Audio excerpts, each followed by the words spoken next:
நடைபெறுகின்ற சட்டமன்ற கூட்டத்தொடர் மக்களுக்கு எந்த வகையிலும் பயனளிக்கவில்லை. வெற்று அறிவிப்புகள் வந்திருக்கிறது. எதிர்க்கட்சிகள் நாடகம் நடத்தி கொண்டிருக்கின்றார்கள். ஆளும் கட்சியும் எதிர்க்கட்சியும் ஒருவருக்கு ஒருவர் ஆபாசமாக பேசிக்கொண்டு ஜனநாயக மரபுகளை மறைத்து ஒரு நல்ல ஆரோக்கியமான ஒரு அரசியல் ஏற்படவில்லை. மக்கள் பிரச்சனை சட்டமன்றத்தில் விவாதம் செய்யவில்லை. அதாவது சட்டமன்றத்தில் அந்தாக்ஷரி நடந்துட்டு இருக்கு. பாட்டுக்கு பாட்டு லாவணி, இவங்க பாடுவாங்க, அப்புறம் அவங்க பாடுவாங்க, இவங்க பாடுவாங்க, அவங்க பாடுவாங்க. சட்டமன்றத்தில் மக்கள் பிரச்சனையை விட்டுட்டாங்க. இவங்களை ஜெயலலிதாவை ஏன் அம்மான்னு கூப்பிடல, ஒரு கருணாநிதி அவர் ஏன் கலைஞரை கூப்பிடல, ஏன் சீட்டு கொடுக்கல, இங்கே இவங்களை பற்றி இவங்க ஆட்சியில் எந்த குறை, திமுக ஆட்சி காலத்தில் நடந்ததெல்லாம் இப்போ சொல்லிட்டு வர்றாங்க. இவங்க ஆட்சி காலத்தில் இவங்க தான் நடக்க தவிர மக்களுடைய இன்னைக்கு காவேரி பிரச்சனை மிக மோசமான பிரச்சனையாக இருக்கிறது. மிக முக்கியமான பிரச்சனை. அதை பற்றி விவாதம் இல்லைங்க. பாலாறு பிரச்சனை, முல்லை பெரியார் பிரச்சனை, சிறுவாணி அணை பிரச்சனை, கேரளாவில் அணை கட்டிட்டு இருக்காங்க. இதெல்லாம் நம்முடைய உரிமைகளை நம்ம இழந்துட்டு வரோம். அதெல்லாம் ஒன்றும் நடக்கல சட்டமன்றத்தில். ஆனால் இவங்களோட தனிப்பட்ட பிரச்சனையை சட்டமன்றத்தில் எடுத்து பேசிட்டு வராங்க. இது கண்டிக்கத்தக்கது. இது எதிர்பார்த்தது தான். கடந்த 5 ஆண்டு காலம் சட்டமன்றமாக செயல்படலை, அம்மா மன்றமாக செயல்பட்டு இருந்தது. அதுவும் தொடர்ந்து செயல்பட போகுது. அதே நேரத்தில் எதிர்கட்சி ஏதோ உடனே ஏதாவது உடனே வெளிநடப்பு செய்யுது. ஒரு காரணம் பார்த்துட்டு இருக்க வெளிநடப்பு செய்கிறதுக்கு. வெளியில் வந்து பேட்டி கொடுத்துட்டு எங்களுக்கு பேச விடலை. இதெல்லாம் நல்லது கிடையாது. இதுக்கு ஒரே தீர்வு, சட்டமன்ற தொடர்கள் எல்லாம் நேரலைகளை மக்கள் பார்க்க வேண்டும். லைவ் டெலிகாஸ்ட் இருந்தால் தான் சட்டமன்றம் ஒழுங்காக நடக்கும். இல்லைன்னா இப்படி தான் நடக்க போகிறது. ஒன்றும் யாரும் ஒன்றும் கட்டுப்படுத்த முடியாததில்லை.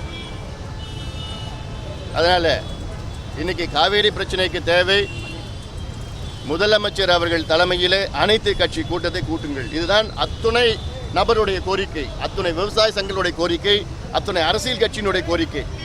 ஏன் தயங்குகிறார்கள் என்று எனக்கு புரியல.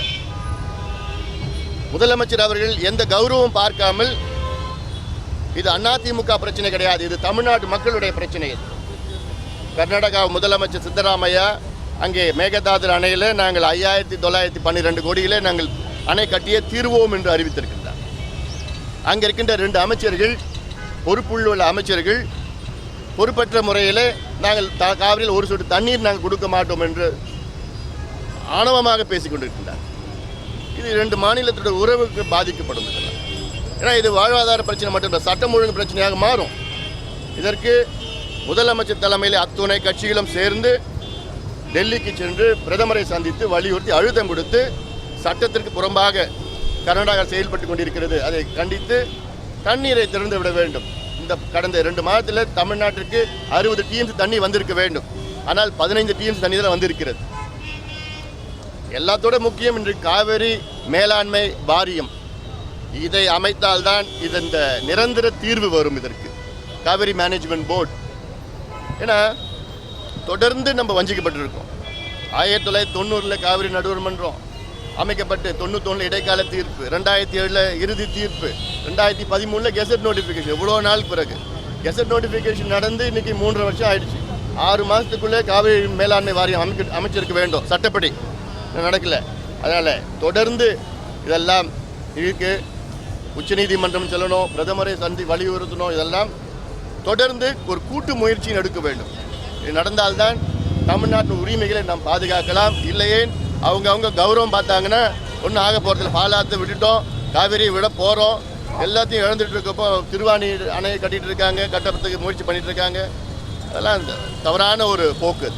சார், இன்னைக்கு நடக்கக்கூடிய முழு அடைப்பு வேலை நிறுத்தம், மத்திய அரசு வேலை நிறுத்தத்தை எப்படி பார்க்குறீங்க? இன்னைக்கு இந்தியா முழுவதும் பெரும்பான்மையான தொழிற்சங்கங்கள் முழு அடைப்பு நடத்தி கொண்டிருக்கிறார்கள். இதை பாமக ஆதரிக்கிறது.